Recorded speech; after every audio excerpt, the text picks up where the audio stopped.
कहानी दो चूहे। खेत में चुन्नू चूहा मज़े से अनाज खा रहा था। उसने एक चूहे को अपनी ओर आते देखा। पास आने पर चुन्नू ने उससे पूछा, भाई तुम कौन हो, कहाँ से आ रहे हो? चूहे ने कहा, मेरा नाम मुन्नू है, मैं शहर से यहाँ घूमने आया हूँ। चुन्नू ने कहा, तुम जब चाहो यहाँ रह सकते हो। चुन्नू मुन्नू ने एक साथ कई दिन बिताए। फिर एक दिन मुन्नू शहर लौट आया। कुछ दिनों बाद चुन्नू को शहर देखने और मुन्नू से मिलने की इच्छा हुई। वह एक दिन शहर पहुंच गया।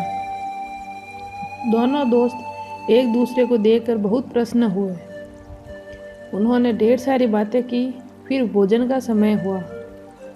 मुन्नू घर में बने एक बिल में रहता था। उसने चुन्नू से कहा, बाहर निकलो मित्र, मेज के नीचे जो भोजन गिरा है उसका आनंद लो। यह गांव के भोजन से बहुत अधिक स्वादिष्ट है। दोनों बिल से निकलकर भोजन करने लगे। घर में मौजूद बिल्ली ने उन्हें देखा तो खाने के लिए दौड़ी। उसे देख मुन्नू चिल्लाया, चुन्नू तुरंत बिल में लौटो, बिल्ली आ रही है।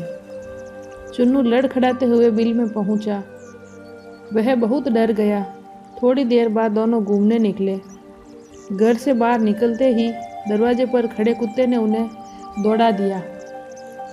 दोनों फिर दौड़कर बिल में घुस गए।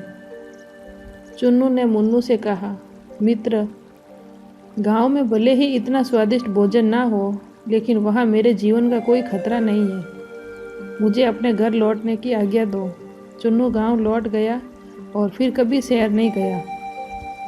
कहानी से सीख, शांति का साधारण जीवन खतरे से भरे ऐशो आराम के जीवन से अच्छा होता है। अधिक सुख की चाहत कई बार मुसीबत बन जाती है।